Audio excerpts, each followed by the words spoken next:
राधे राधे आप सभी को। आज हम लोग बात करेंगे चंद्र घंटा माँ के बारे में। चंद्र घंटा माँ से आपने क्या समझा?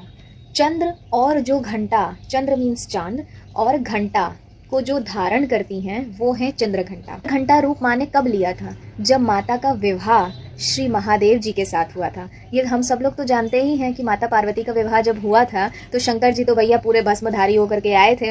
अब उस समय क्या था कि उस समय मैनावती जो उनकी माता श्री थी, माता पार्वती की, वो बेहोश हो गई और वो शादी कराना नहीं चाहती थी। इसीलिए श्री हरि नारायण ने लीला रचते हुए प्रभु को चंद्रशेखर रूप धारण करने को कहा, जो महादेव जी का सबसे सुंदर रूप है, सबसे सुंदर, अद्भुत। उससे सुंदर समझ लीजिए पूरे संसार में कुछ नहीं है। अपने मस्तक पर अर्धचंद्र धारण किया हुआ था।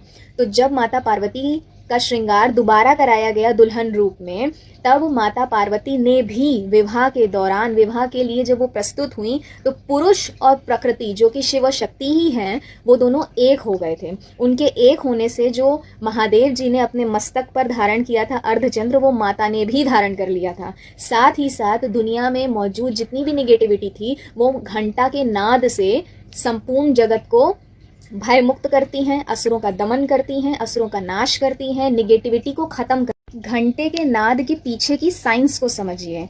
घंटा हमेशा बनता है ब्रास यानी कि पीतल और कॉपर, इन दोनों को मिक्स करके बनता है।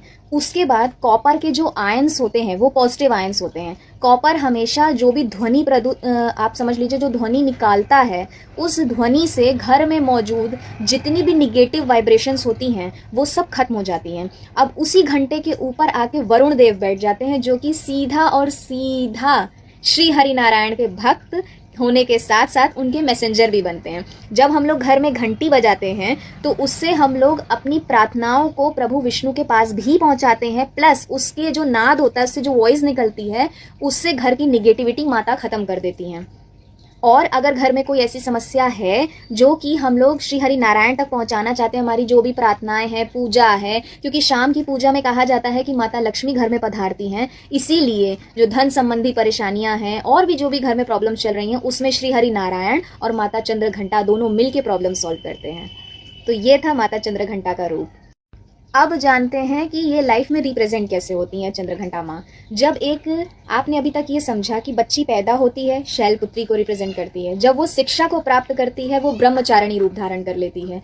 जब उसका विवाह होने वाला होता है, जब उसका विवाह होता है, वो अपने पति के साथ तन से, मन से एक होती है, तो वही शिव शक्ति पुनः एक हो जाते हैं, जो हम सब के भीतर वास करते हैं। पुरुष और प्रकृति का जो समागम होता है, जो मिलन होता है, जो आत्मा आत्मा से मिलती है, उसी तरीके से पुरुष और प्रकृति जब एक हो जाते हैं तो वो स्त्री जो होती है वो चंद्रघंटा माँ की तरह ही होती है, लक्ष्मी स्वरूपा हो जाती है। जिस घर में जाती है उस घर में लक्ष्मी ही लक्ष्मी आती हैं, पूजन करती है, पाठ करती है, घर को संभालती है। तो ये होती है माता चंद्रघंटा, एक फीमेल के तौर पे, जो आम तौर पे हर घर में होती हैं। अच्छी लगी नॉलेज?